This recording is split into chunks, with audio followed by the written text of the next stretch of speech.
Bismillahirrahmanirrahim. Assalamualaikum warahmatullahi wabarakatuh. Alhamdulillah, thumma alhamdulillah wa syukurillah wa salatu wassalamu ala rasulillah wa ala alihi wa sahbihi wa man wala amma ba'd. Ibu-ibu dan bapak sekalian, sama-sama dirindukan, dicintai Allah subhanahu wa ta'ala. Marilah kita membuka pengajian kita pada malam Jumat ini. Semoga Allah membukakan pintu-pintu rahasianya, sehingga kita bisa memperoleh apa yang sudah lama kita idam-idamkan, yaitu ma'rifatullah. Semoga dengan Ummul Quran ini kita lebih dekat dengan Allah subhanahu wa ta'ala. Ala hadihi niyah wa la kulli niyatin salih. Al-Fatihah. A'udzu billahi minasy syaithanir rajim. Bismillahirrahmanirrahim. Alhamdulillahi rabbil alamin. Arrahmanir rahim. Maliki yaumiddin. Iyyaka na'budu wa iyyaka nasta'in. Ihdinas siratal mustaqim. Siratal ladzina an'amta 'alaihim ghairil maghdubi 'alaihim waladdallin. Ibu bapak sekalian, mengawali pembahasan kita tentang salat. Salat itu intinya adalah kalau mengambil dari kata dasarnya, shalah ya itu sama dengan shalla. Biasa kita juga sebutkan dengan selawat, ya itu satu akar kata semuanya. Sallu, ya silah, to connect. Jadi how to connect, bagaimana melakukan connecting dengan Allah subhanahu wa ta'ala, maka itulah nanti yang kita akan lakukan. Pembahasan kita kali ini, insyaallah kita akan membahas tuntas dengan apa yang kita rencanakan, ya. Nanti kita akan pahami bahwa salat menurut ahli syariah, kitalah semua pada umumnya, bagaimana berkhidmat. Apa yang dimaksud khidmat, Bapak Ibu? Ya, khidmat, jadi khidmat bermesraan ya dengan Allah subhanahu wa ta'ala. Jadi kita seolah-olah berkhidmat, artinya mempersembahkan sesuatu yang paling tulus dari kita kepada Allah, sehingga kita memperoleh resonansi, pantulan, keikhlasan, ketulusan itu di dalam diri kita. Dan kalau kita sudah selesai sholat, wajar kalau kita mendapatkan ketenangan. Secara syariah, sholat itu bisa kita artikan secara satu kata, berkhidmat. Ya, tanggalkan semua yang lain kecuali hanya Allah. Inna sholati wa nusuki wa mahyaya wa mamati lillahi rabbil alamin. Tapi bagi orang yang masuk kategori ahli tarekat, tidak hanya lagi sekedar berkhidmat, tapi dia sekaligus bertaqarrub. Apa yang dimaksud bertaqarrub? Mendekatkan diri, seakar kata dengan kurban, qarabah. Taqarrub, mendekatkan diri kita kepada Allah. Jadi bukan sekedar khidmat memperoleh kepuasan batin setelah sholat, tapi untuk apa kepuasan batin itu kalau kita tidak memperoleh kedekatan dengan Allah? Siapa tahu tadi waktu kita memperoleh kepuasan batin itu hanya pada saat itu saja. Pulang dari sholat, lepas mukna, lepas peci, tinggalkan sajadah, sudah tidak lagi ada kesan sholat di dalam diri kita. Nah, kalau ahli tarekat, dia ingin nyantol dengan Tuhannya. Tidak sekedar hanya berjumpa puas dengan Tuhan di dalam sholat, tapi dia ingin permanen di situ, lebih dekat dan dekat, sedekat-dekatnya kepada Allah Subhanahu wa ta'ala. Sehingga tidak ada tempat yang paling nyaman bagi seorang hamba kecuali di atas sajadah. Seandainya disuruh pilih, mau milih kasur empuk, kamar yang ber-AC di musim panas di Jakarta sekarang ini, atau hidup di atas sajadah di Masjid Sunda Kelapa, lebih memilih hidup di atas masjid. Di atas masjid ada sajadah, di atas sajadah ada hamba Tuhan yang tersungkur. Hamba yang tersungkur di atas sajadah sesungguhnya itu menaiki baurak, terbang melayang dan menuju Allah Subhanahu wa taala, persis seperti yang dikatakan Rasulullah, as-salatu mi'rajul mu'minin. Salat itu adalah mi'rajnya orang yang beriman. Tapi salat menurut ahli hakikat lebih dalam lagi Bapak Ibu. Kata kuncinya salat bagi ilmu hakikat itu ialah penyatuan. Kalau masih dekat berarti masih ada jarak, ya kan? Kalau sudah nggak ada jarak, apalagi istilahnya tuh? Menyatu. Jadi ahli hakikat itu menyatu dengan Tuhan. Ahli tarekat itu mendekatkan diri sedekat-dekatnya kepada Tuhan. Ahli syariat itu berkhidmat dengan Tuhan. Orang yang sudah sampai kepada penyatuan otomatis sudah bertakarrub dan sudah berkhidmat. Belum tentu orang yang berkhidmat itu takarrub dan ittihad atau penyatuan. Inilah yang kita akan ke depan bahas Bapak Ibu sekalian. Bagaimana hijrah, bagaimana berjalan, bagaimana tarakki, sair, meninggalkan atau melangkah ke anak tangga berikutnya setelah kita khidmat, kemudian takarrub, lalu sampai ke puncak penyatuan.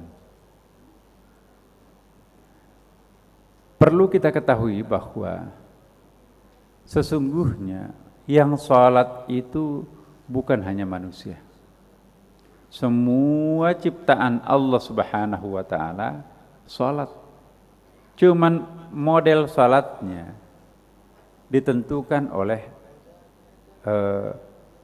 Allah sendiri pada setiap makhluk itu. Tentu kambing tidak salatnya di masjid. Ya.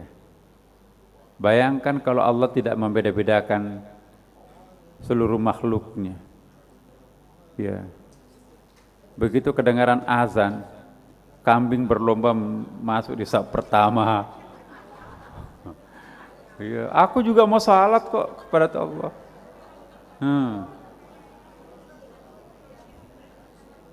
Belum mandi, tidak pakai mukena. Jadi Allah Maha Adil Bapak Ibu sekalian. Dia memilah-milah dan membeda-bedakan model salatnya seperti apa.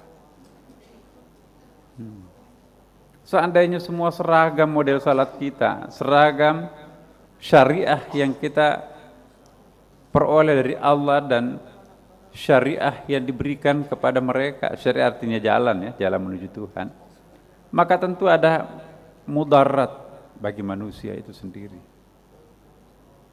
Ya. Tapi kita juga tentu tidak ingin seperti kambing salatnya di kandang kambing.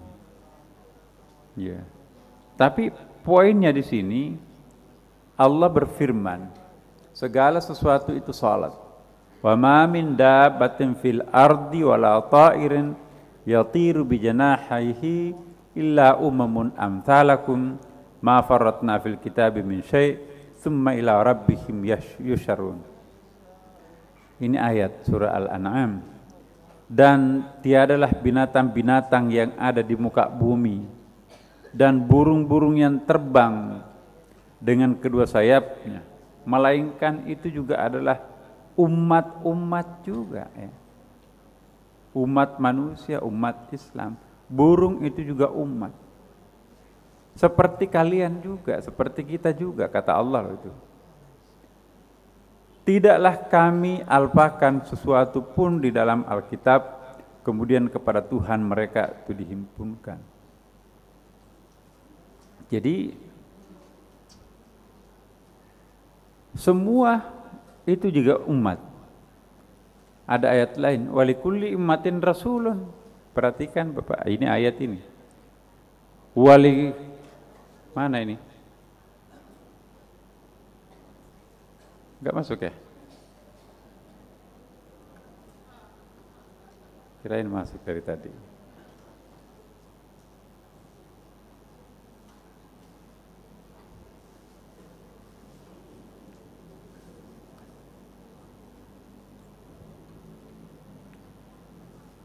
Belum.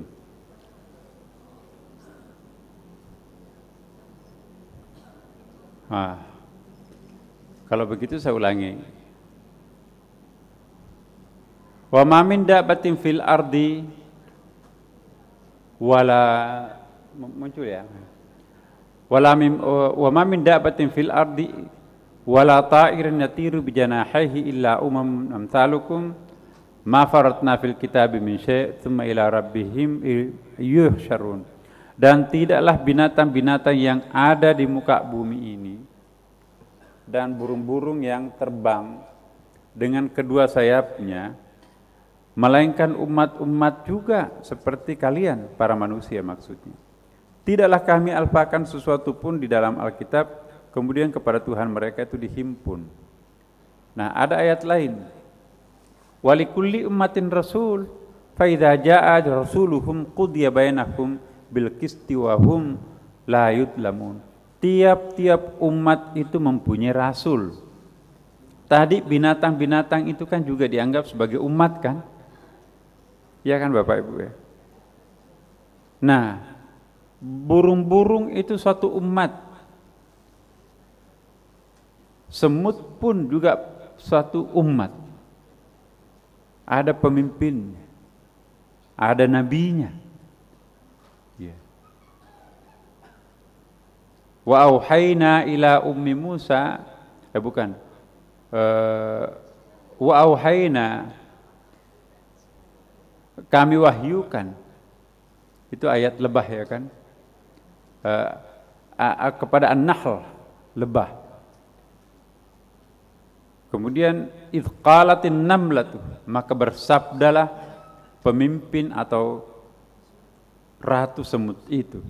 Jadi setiap komunitas, termasuk komunitas binatang dan burung, ya, itu juga memiliki pemimpin.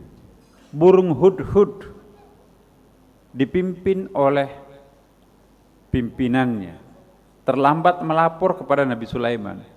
Diancam akan diberikan sanksi kalau tidak mampu memberikan alasan yang tepat. Ternyata penyebab keterlambatan burung hudhud untuk ikut rapat kabinet, rapat kerja dengan Nabi Sulaiman, dia melihat pemandangan yang sangat mengharukan. Ada suatu kelompok masyarakat dipimpin oleh seorang ratu, amat sangat tertib masyarakatnya. Dan disitulah membawa berita yang sangat istimewa. Jadi ini kelihatan dalam Quran, likulli ummatin rasul, setiap umat itu memiliki rasul. Kalau binatang itu juga suatu umat, ada rasulnya. Maka itu ada satu bab di dalam kitab-kitab kuning, itu ada pembahasan nubuwatul bahaim, kenabian di lingkungan al-bahaim, hewan. Dalam kitab itu menarik sekali Bapak Ibu sekalian, karena dianggap bahwa binatang pun juga punya nabi. Burung-burung juga punya nabinya sendiri.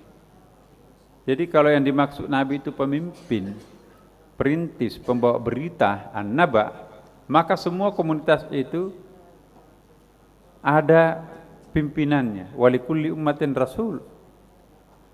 Setiap umat itu mempunyai rasul, sedangkan tadi itu ayat yang ini ya kita baca, wa ma min dabbatin fil ardi wala ta'irin yatiru bi janahi illa umamun. Dan tidak ada binatang-binatang yang ada di bumi dan burung-burung yang terbang dengan kedua sayapnya, melainkan umat-umat seperti kalian juga, kata Allah kan. Syariahnya kan Tentu ada, tapi syariahnya berbeda dengan manusia. Kita manusia syariatnya tidak boleh berhubungan dengan induk atau anak atau saudara. Kambing bagaimana? Boleh. Nah, jadi ini dia.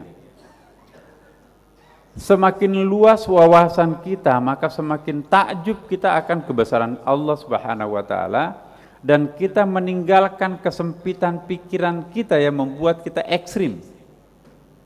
Sungguh sangat saya yakin Bapak Ibu sekalian, jamaah kita di Sunda Kelapa sudah 10 tahun ini, mungkin tidak ada satupun di antara kita yang akan terlibat di ISIS atau teroris.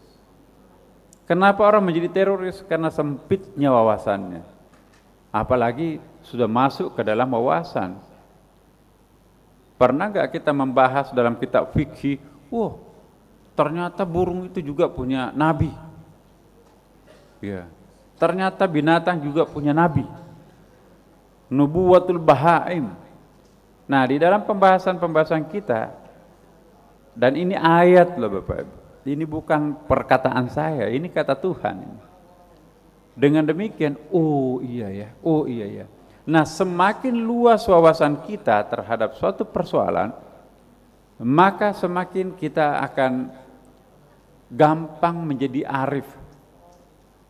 Dulu kita sering mengatakan begini, 5 tambah 5 adalah 10. Pokoknya ini syariah saya, ini jalan saya. 5 tambah 5 adalah 10. Dari mana dapat 10? Iya, 5 tambah 5. Tiba-tiba ada pendapat lain.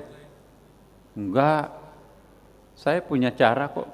6 tambah 4 jumlahnya berapa? 10 juga. Kaget loh, kok lain? Tapi tujuannya sama kan? 6 tambah 4 sama dengan 10. Padahal tadi fanatiknya luar biasa. 5 tambah 5 adalah 10. Ada lagi yang lebih ekstrim. Ya. 1 juta dikurang 900 berapa ini? 990.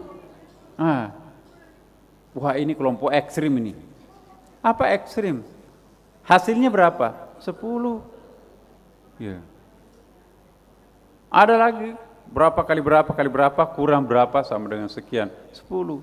Ternyata semua jumlahnya 10, tapi jalur untuk mencapai yang angka 10 itu beda-beda. Mau kemana Bu? Mau ke Blok M. Loh, kok kenapa begitu? Ini loh jalannya ini di Ponegoro. Enggak, jalan saya ini.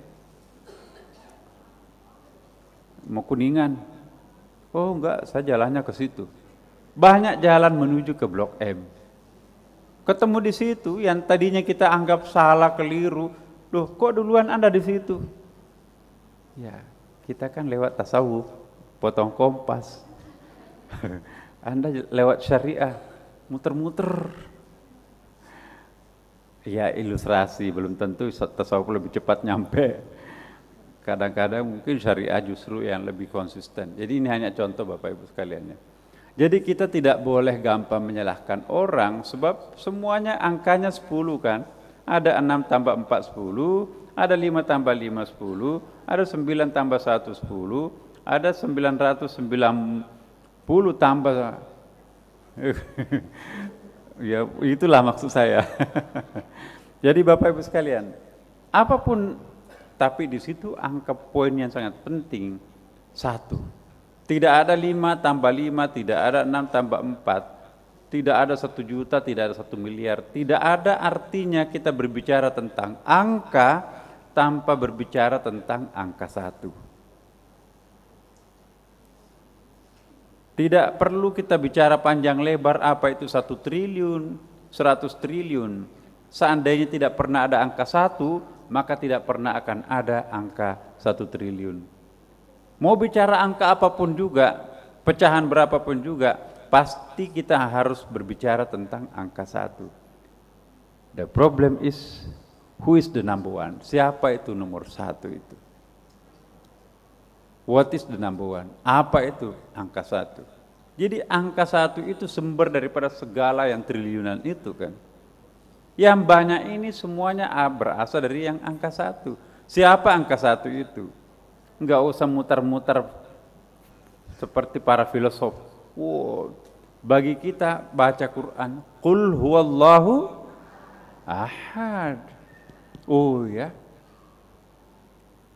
Jadi yang banyak ini sebetulnya nggak ada yang banyak tanpa ada angka satu. Gampang. Kita dengarkan surah azan. Jadi ternyata bahwa bukan cuma manusia yang beribadah kepada Allah. Karena itu tidak boleh memandang enteng makhluk yang lain. Enak-enak kamu jadi kambing, jadi kucing. Kamu itu nggak pernah menyembah Tuhan. Belum tentu. Jangan-jangan mereka itu lebih taat beribadah ketimbang kita. Karena manusia itu ada otaknya, pikirannya yang sangat cerdas. Sementara kadang-kadang pikiran cerdas ini menghambat orang untuk lebih khusyuk kepada Allah kan. Bentar lagi lah, gampang diatur itu. Itu kerjaannya otak itu. Menawar syariah itu karena ada akal.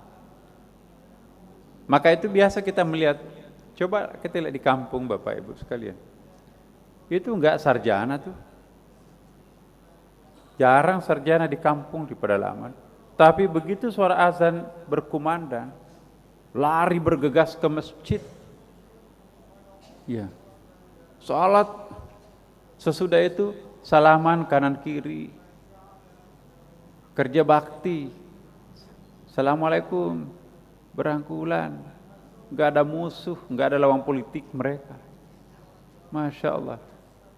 Tapi orang kota yang terlalu banyak menggunakan pikirannya, subjektivitasnya, kadang-kadang karena akalnya itu bisa memberikan pembenaran, nggak perlu kita sholat subuh, di rumah kan juga bisa kok. Ya. Ini kan hujan nanti ya, ini kan banyak alasannya. Tapi kalau orang kampung nggak pakai akal, kalau hujan pakai payung. Kalau nggak ada payung, tinggal pangkas daun pisangnya itu pergi. Kalaupun nggak dapat apa-apa, ini pasti lebih banyak pahalanya karena perjuangan. Orang kota yang menggunakan logikanya nggak mau sampai malah menertawakan orang desa. Jadi akal itu kadang-kadang menjadi penghambat untuk lebih dekat dengan Allah Subhanahu Wa Taala. Sulit untuk ikhlas. Tadinya sudah mau keluarkan 100.000 Amera itu. Tapi ini siapa ini? Udahlah 50.000. Begitu dia buka dompetnya masih kelihatan 20.000. Oh ini aja yang paling kecil.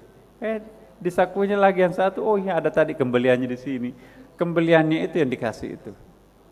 Masya Allah. Nah ini dia. Bapak Ibu sekalian, jangan memandang enteng makhluk lain sebab mereka itu juga adalah salat. Ayatnya ini. Alam tara annallaha yusabbihu lahu ma fis samawati wal ard wat tayru safatin kullun qad alima salatahu wa tasbihahu wallahu alimu bima yaf'alun. Tidakkah kalian tahu bahwasanya Allah kepadanya bertasbih apa yang di langit, ya. Makhluk lion yang ada di situ loh itu. Dan di bumi dan juga burung-burung dengan mengembangkan sayapnya, masing-masing telah mengetahui cara sembahyang atau salat dan tasbihnya. Dan Allah Maha mengetahui apa yang mereka kerjakan. Manusia enggak boleh egois, seolah-olah menganggap dirinya hamba yang paling istimewa karena dia khalifah. Karena ahsani taqwim, hati-hati loh. Justru karena kita memperoleh predikat khalifah, ujiannya paling berat. Biasanya itu yang dapat jabatan penting itu ujiannya itu lebih berat ketimbang yang nggak punya jabatan, iya kan Bapak Ibu? Ya. Binatang, burung-burung nggak ada jabatannya. Kalau pemain bola itu nggak ada beban, nggak ada target. Ya. There is no burden, tidak ada bebannya. Kita berganda-ganda bebannya.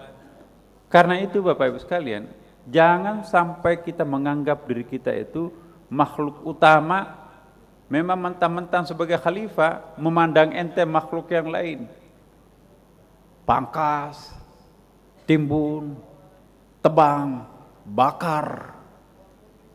Nah, punah semua yang lain. Itu egois. Manusia sebagai khalifah tapi tidak boleh bertindak angkuh, melakukan israf. Israf itu artinya melampaui batas. Karena itu kalau nanti melampaui batas, zaharal fasadu fil barri wal bahr bima kasabat aydin nas, rusak ya daratan dan lautan itu sebagai ulah tangan-tangan jahil manusia, itu kata Allah. Memang ada konsep taskhir, wa sakhkhar lakum ma fis samawati wa ma fil ardh, kata Allah, kami tundukkan apa yang ada di langit dan apa yang di bumi, wahai para manusia, terhadapmu sebagai khalifah. Tapi jangan mentang-mentang kita sebagai khalifah dan Allah menundukkan semuanya itu, lantas kita berbuat semena-mena terhadap alam raya, bakar, timbun, pangkas, ya, bulldozer, runtuhkan, hancurkan, bom, gergaji. Masya Allah. Suatu saat kalau alam raya ini diperlakukan semena-mena, ibaratnya sebagai seorang pemimpin yang zalim, kayak penjajah, memerintahkan jajahannya untuk apa saja, kultur sel-sel, tanaman paksa dan sebagainya. Jangan lupa, semut pun bisa mengamuk kalau itu keinjak. Ya. Apa yang terjadi kalau alam raya ini sudah tidak mau lagi bersahabat dengan manusia? Mungkin alam mulai bosan bersahabat dengan masyarakat di luar Sunda Kelapa sana tuh. Nah, akhirnya apa yang terjadi? Terjadilah yang akan terjadi. Tidak bisa Bapak Ibu. Harus kita punya keyakinan bahwa jangan mentang-mentang kita khalifah seolah-olah kita itu paling baik di mata Allah. Belum tentu. Inna akramakum indallahi atqakum. Yang paling mulia di antara kalian para makhluk, para hamba Tuhan itu adalah orang yang paling bertakwa. Mana lebih bertakwa kita? Dengan air disuruh kemana-mana, taat tuh. Nggak pernah melawan arusnya namanya sungai itu kan. Ya. Selalu hukum air itu lari ke tempat yang rendah. Air tidak pernah melawan arus. Manusia kerjanya melawan arus. Jadi tunggu dulu Bapak Ibu. Jangan bangga mendapatkan predikat kita ini khalifah. Khalifah yang benar itu memang iya. Tapi kapan manusia tidak cerdas dan tidak pintar dan tidak santun menjadi khalifah, maka konsep taskhir itu akan dicabut. Tadinya laut itu tunduk diperintah untuk memuat peti kemas yang sedemikian ton itu, tiba-tiba bosan untuk diperintah oleh raja yang zalim yang namanya manusia ini, berubah jadi apa? Laut jadi tsunami, menggulung, mematikan semuanya.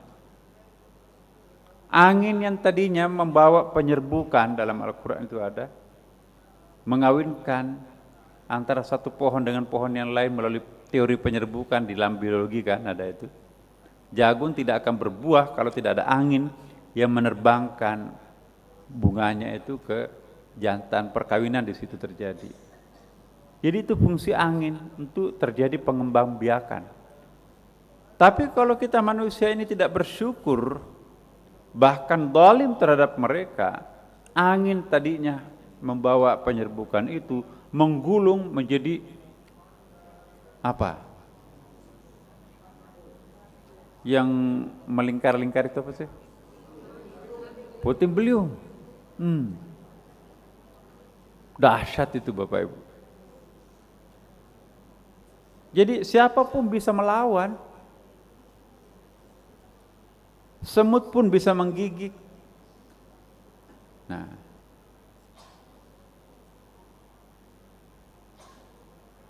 kita harus sadar, mereka itu juga beribadah seperti ayat ini. Bertasbih semua apa yang ada di langit dan di bumi. Wan najm wasyajari yasjudan. Tumbuh-tumbuhan dan pepohonan itu bersujud kepada Allah Subhanahu wa taala. Wala in sa'altahum man khalaqas samawati wal ard la yaqulunna Allahu qul alhamdulillahi bal aktsaruhum la yu'minun. Kalau ditanya sih siapa yang menciptakan itu semuanya, dia jawab Allah. Tapi masih tetap melanggar. Nah, walikulli wajhatun huwa muwalliha fastabiqul khairat. Ya, sampai di situ terjemahannya. Dan setiap umat itu memiliki kiblat. Nah, jadi burung punya kiblat loh, binatang punya kiblat. Apa itu kiblat Bapak Ibu?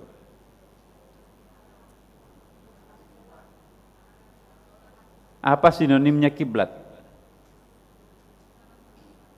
Menghadap kemana kita ke? Sinonimnya kiblat apa? Ka'bah. Apa itu Ka'bah? Baitullah. Apa itu Baitullah? Masjid.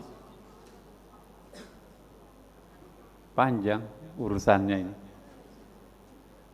Jadi likulli wajhatun huwa maliha. Setiap umat itu memiliki kiblat. Tadi kan dikatakan burung-burung itu juga umat kan? Binatang itu juga umat. Itu menurut Al-Qur'an, bukan kata saya loh. Dan setiap umat itu punya kiblatnya. Dan setiap umat itu punya metode salatnya, tentu beda dengan satu sama lain. Tentu beda salatnya kambing, salatnya manusia. Kalau sama semuanya, saf pertama, samping kita kok kambing? Di sela-sela kambing itu ada harimau, ya, dan ada monyet. Jadi jangan-jangan mereka lebih rajin dari manusia. Manusia kebagian saf belakangan. Subhanallah. Walikulli ummatin rasulun. Setiap umat itu mempunyai rasul. Tadi sudah jelaskan. Wa ma min dabbatin fil ardi, dan setiap binatang-binatang yang ada di bumi dan burung-burung yang terbang, kedua sayapnya melahirkan umat seperti kalian juga. Ini ayat. Alam tara annallaha yusabbihu lahu ma fis samawati wa ma fil ard. Nah tadi man fis samai, ini ma fis samai. Kalau man itu lil aqil Bapak Ibu. Makhluk cerdas kalau Allah menggunakan man. Tapi kalau ma itu makhluk tidak menekankan kecerdasannya, tapi itu banyaknya. Jadi benda-benda. Kalau man itu bukan benda biasa tapi benda cerdas. Nah, tidakkah kamu tahu bahwa kepada Allah lah bertasbih apa yang ada di langit dan di bumi, juga burung dengan mengembangkan sayapnya, masing-masing telah mengetahui cara salat dan tasbihnya. Dan Allah Maha mengetahui apa yang mereka kerjakan. Intinya salat itu nanti kita akan bahas ini. Wasjud waqtarib. Sujudlah dan dekatkanlah dirimu kepada Allah. Tadi saya akan bahas nanti minggu depan ini Bapak Ibu sekalian, salat ahli tarekat. Saya sengaja memendekkan ini.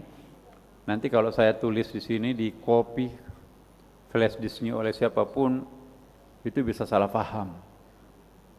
Kalau kita di sini insya Allah ada penjelasan, dan ini buktinya kami juga pernah disalahpahami, tapi setelah kita jelaskan, oh iya ya kalau begitu Saya yang keliru, saya nggak ikut prolognya, muqaddimahnya.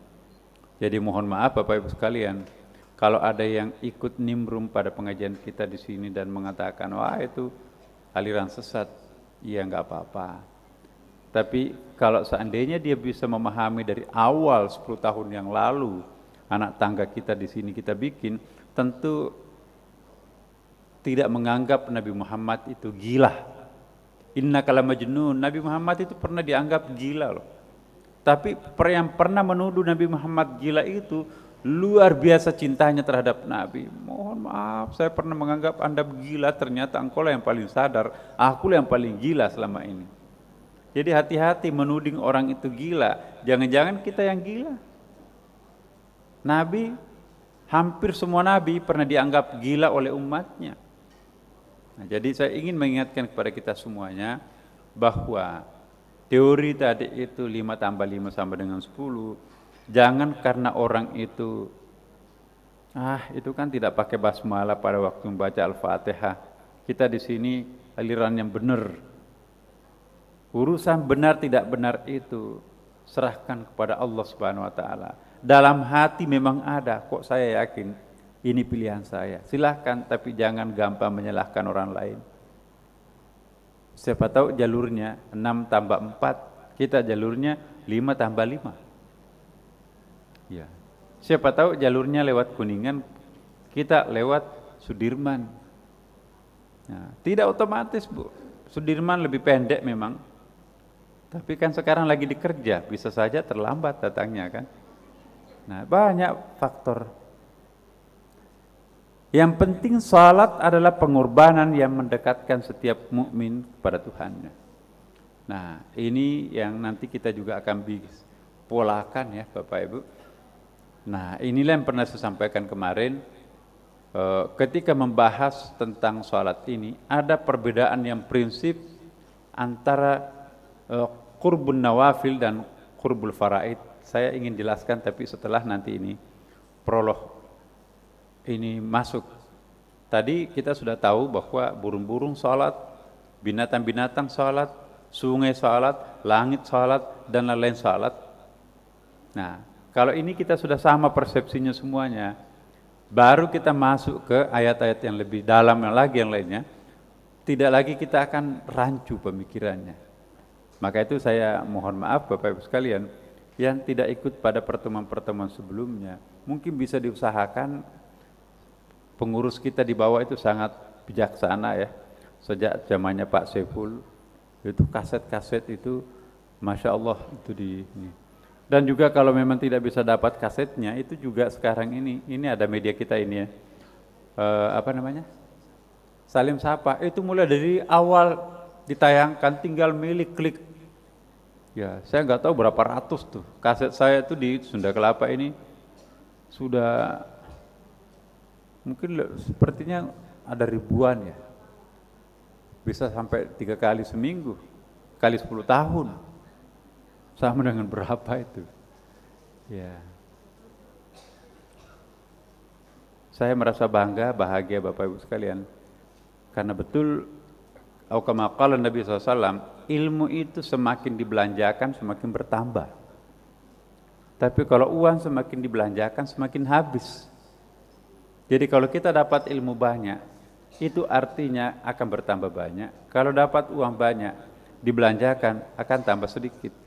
Ilmu semakin dibelanjakan, apalagi secara ikhlas, insya Allah akan semakin banyak lagi tambahannya dari Allah Subhanahu wa Ta'ala. Saya juga nggak tahu Bapak Ibu sekalian, bingung juga melihat kasetnya berapa, 2 koper di rumah itu. Ini ilmu ini dari mana? Padahal rasanya kok saya nggak pernah ada apa-apa itu. Nah jadi Bapak Ibu sekalian, ini semuanya karena doa Bapak Ibu dan kita semua. Saya nggak tahu itu, kok bisa saya ngomong di depan para Bapak Ibu yang seharusnya lah saya yang dapat pencerahan dari Ibu yang dari kesenioran usia dan pengalaman kearifan. Tapi di sini kita sama Bu semuanya insya Allah. Baik Bapak Ibu sekalian, kita lanjutkan pada pertemuan kita akan datang dan semoga Allah memberkati kita. Jangan lupa saya ingatkan terus setiap malam Jumat Sayyidul Ayyam ini kita jangan lupa sholat tahajud dan salat-salat sunat yang lain termasuk salat sunat tasbih, karena malam Jumat ini adalah sayyidul ayyam. Semoga ada berkah untuk kita semuanya. Al-Fatihah. A'udzubillahi minasyaitonirrajim. Bismillahirrahmanirrahim. Alhamdulillahirabbil alamin arrahmanirrahim maliki yaumiddin iyyaka na'budu wa iyyaka nasta'in. Ihdinas siratal mustaqim siratal ladzina an'amta 'alaihim ghairil maghdubi 'alaihim waladdallin. Assalamualaikum warahmatullahi wabarakatuh.